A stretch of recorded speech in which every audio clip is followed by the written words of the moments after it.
Coach O, 3 matches over the weekend, 2 wins and a huge one, but let's start where it all started, San Diego State, and that was a very close match. Yeah, it was a good match. That was it came right down to the doubles point, and we had it. I think we played good doubles, and we've been playing good doubles, but we weren't able to pull out the tiebreaker at number 2, and that cost us a doubles point, and so that was difficult going down 1-0, and I really felt like we controlled the momentum all through the doubles, and that was disappointing losing that point, but our guys played well.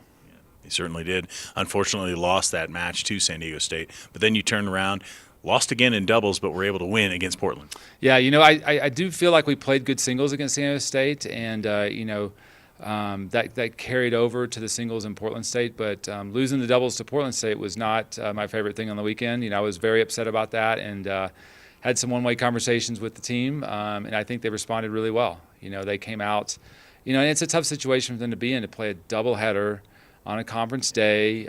We were on the courts for 11 hours. It was incredibly difficult for the guys, but they responded really well. Down 0-1 against Portland State, a good team in the Big Sky, and we played well.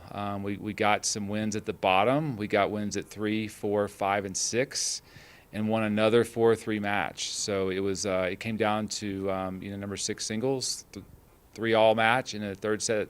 So really, really fortunate to walk away with a win in that match. As if another 4-3 match. UNLV, though, what a huge win for your program.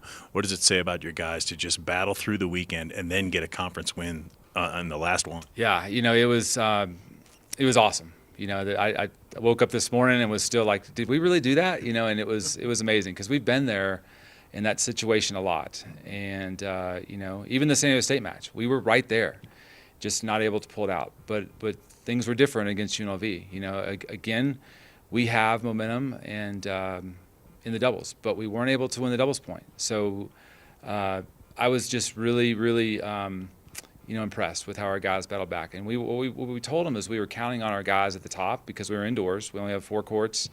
We need some wins and some production at the top. And the guys came out really strong after losing that doubles point. We won 3 first sets and had a shot at winning the 4th first set, but we didn't.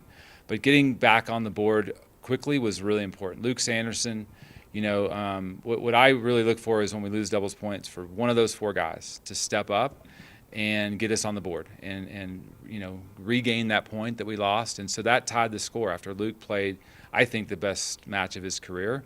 Won in straight sets at number 2, which is a difficult place to play in the conference, and he's now had 2 wins. So he got us on the board. And then, just an unbelievably gutsy, gritty, resilient performance by Ty Collins. Ty loses the first set in a set that he probably feels like he should have won, down in the second, and then finds himself down a break late in the third set. And I think it was the gutsiest performance I've ever seen by an Air Force tennis player. It was unbelievable for him to come back and win. And at the same time, Paul Hendricks is playing a guy that beat him last year in a 3-all situation at UNLV, has a rematch against that guy, wins the first but loses the second in the tiebreaker, finds himself down 5-3 in the third set. And we need these matches, because we're down in the team match. And for Paul Hendricks to step up and win in a third set tiebreaker when the match was on the line, that was gutsy too, and beating a very good player. And so, and then it comes down to Robert Balon. Robert has been in that position now 4 times this year, where the team match is tied 3-all.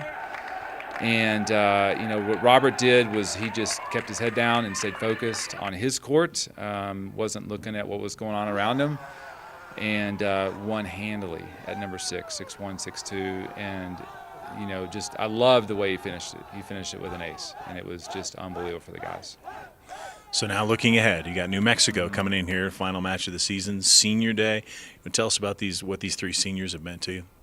Yeah, our 3 seniors that are in the lineup, Isaac, Tig, and Luke, unbelievable careers. And, Austin Gula is helping us on the sideline, and so really all 4 of them, I think, have been one of the best classes in the history of Air Force tennis, class of 2019. They started as freshmen, winning conference matches. We won 2 conference matches their freshman year, and they were big parts of that.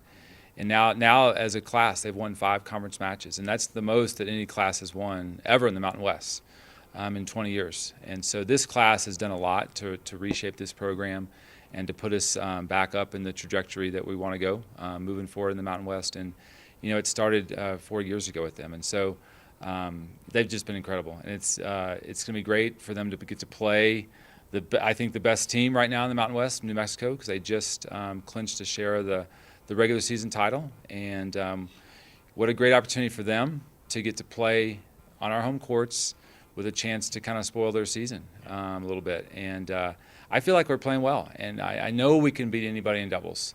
And then if we go into singles up 1-0, I know we can get 3 singles wins. With this crew and the confidence they have, I think this could be a great weekend for us. It'll be fantastic. It'll be fun to watch. Thanks for the time. Good luck this weekend. Thank you, Brian.